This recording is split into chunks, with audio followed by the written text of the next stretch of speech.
The book of Genesis. It's the first book of the Bible, and its storyline divides into two main parts. There's chapters 1 through 11, which tell the story of God and the whole world. And then there's chapters 12 through 50, which zoom in and tell the story of God and just one man, Abraham, and then his family. And these two parts are connected by a hinge story at the beginning of chapter 12. And this design, it gives us a clue to how to understand the message of the book as a whole and how it introduces the story of the whole Bible. So the book begins with God taking the disorder and the darkness described in the second sentence of the Bible, and God brings out of it order and beauty and goodness. He makes a world where life can flourish. And God makes these creatures called humans, or Adam in Hebrew. He makes them in his image, which has to do with their role and purpose in God's world. So the humans are made to be reflections of God's character out into the world, and they're appointed as God's representatives to rule his world on his behalf, which in context means to harness all of its potential, to care for it, and make it a place where even more life can flourish. God blesses the humans. It's a key word in this book. And he gives them a garden. It's like a place from which they begin starting to build this new world. Now, the key is that the humans have a choice about how they're going to go about building this world. And that's represented by the tree of the knowledge of good and evil. Up till now, God has provided and defined what is good and what is not good. But now God is giving the humans the dignity and the freedom of a choice. Are they going to trust God's definition of good and evil, or are they going to seize autonomy and define good and evil for themselves? And the stakes are really high. To rebel against God is to embrace death, because you're turning away from the giver of life himself. This is represented by the tree of life. And so in chapter 3, a mysterious figure, a snake, enters into the story.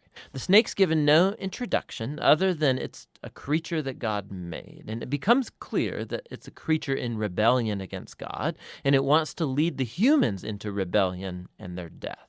The snake tells a different story about the tree and the choice. It says that seizing the knowledge of good and evil are not going to bring death, that it's actually the way to life and becoming like God themselves. Now, the irony of this is tragic because we know the humans, they're already like God. They were made to reflect God's image. But instead of trusting God, the humans seize autonomy, they take the knowledge of good and evil for themselves, and in an instant, the whole story spirals out of control. The first casualty is human relationships. The man and the woman, they suddenly realize how vulnerable they are. Now, they can't even trust each other. And so they make clothes and they hide their bodies from one another.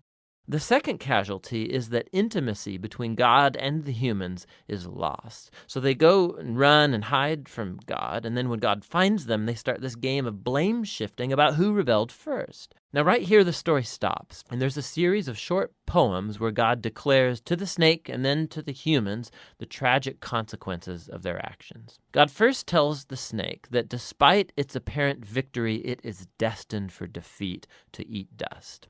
God promises that one day a seed or a descendant will come from the woman who's going to deliver a lethal strike to the snake's head, which sounds like great news, but this victory is going to come with a cost because the snake too will deliver a lethal strike to the descendant's heel as it's being crushed. It's a very mysterious promise of this wounded victor. But in the flow of the story so far, you see this is an act of God's grace. The humans, they've just rebelled, and what does God do? He promises to rescue them. But this doesn't erase the consequences of the humans' decision. So God informs them that now every aspect of their life together, at home and out in the field, it's going to be fraught with grief and pain because of the rebellion, all leading to their death. From here, the story then spirals downward. Chapters 3 through 11, they trace the widening ripple effect of the rebellion and of human relationships fracturing at every level. So there's a story about two brothers, Cain and Abel. Cain's so jealous of his brother that he wants to murder him. And God warns him not to give in to the temptation, but he does anyway. He murders him in the field. So Cain then goes on to build a city where violence and oppression reign. And this is all epitomized in the story of Lamech. He's the first man in the Bible to have more than one wife. He's accumulating them like property. And then he goes on to sing a short song about how he's more violent and vengeful than Cain ever was. After this, we get an odd story about the sons of God, which could refer to evil angelic beings, or it could refer to ancient kings who claimed that they descended from the gods. And like Lamech, they acquire as many wives as they wanted, and they produce the Nephilim, these great warriors of old. Whichever view is right, the point is that humans are building kingdoms that fill God's world with violence and even more corruption. In response, we're told that God is broken with grief. Humanity is ruining his good world, and they're ruining each other. And so out of a passion to protect the goodness of his world, he washes it clean of humanity's evil with a great flood. But he protects one blameless human, Noah, and his family, and he commissions him as a new Adam. He repeats the divine blessing and commissions him to go out into the world. And so our hopes are really high, but then Noah fails too, and also in a garden.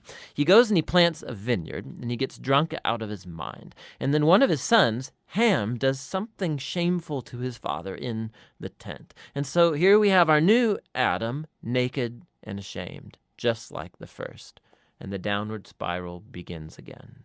It all leads to the foundation of the city of Babylon.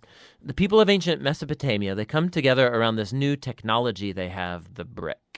And they can make cities and towers bigger and faster than anybody's ever done before. And they want to build a new kind of tower that will reach up to the gods, and they will make a great name for themselves. It's an image of human rebellion and arrogance. It's the garden rebellion now writ large. And so God humbles their pride and scatters them. Now, this is a diverse group of stories, but you can see they're all exploring the same basic point. God keeps giving humans the chance to do the right thing with his world, and humans keep ruining it. These stories are making a claim that we live in a good world that we have turned bad, that we've all chosen to define good and evil for ourselves, and so we all contribute to this world of broken relationships, leading to conflict and violence and ultimately death. But there's hope. God promised that one day a descendant would come, the wounded victor who will defeat evil at its source. And so despite humanity's evil, God is determined to bless and rescue his world. And so the big question, of course, is what is God going to do? And the next story, The Hinge, offers the answer. But for now, that's what Genesis 1 through 11 is all about.